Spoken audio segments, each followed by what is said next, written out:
দিকে তাকে বলবেন আসসালামু আলাইকুম, আরেকটু বকা দেন, আসসালামু আলাইকুম, আরেকটু রাখেন। আপনি রাখতেছেন, আমার বেশি ভালো লাগতেছে।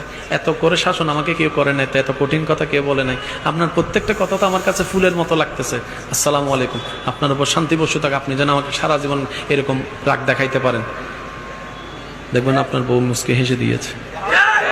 মুস্কি হাসার সাথে সাথে সব রাগ। আর যারা স্বামীরা আছেন, অনুরোধ করে বলি, স্ত্রীদেরকে খুশি করা আহামরি বেশি কিছু না। ওনাকে যে হীরার আংটি গয়না দিতে হবে বিষয়টা তা নয়।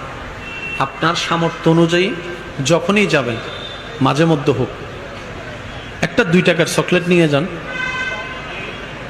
একটা 2 টাকার চকলেট, এই 2 টাকার চকলেট যদি আপনি ভালোবেসে দিতে পারেন, দেখবেন উনি 2 কোটি চাওয়া টাকা, 2 কোটি টাকার সম্পদের চাইতেও বেশি জিনিস পেয়েছে, মনে খুশি হবে।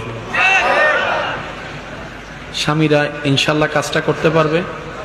এমনে 10 বছর বাঁচা, প্রেম নিয়ে 1 বছর বাঁচা। সুবহানাল্লাহ বলে না? 1000টা নিঃশ্বাস নেওয়ার চাইতে প্রাণ ভরে একটা নিঃশ্বাস নিয়ে বাঁচেন, এটাই আপনার 1000 বছরের বাঁচা হয়ে যাবে। কথা বলেন ঠিক কিনা?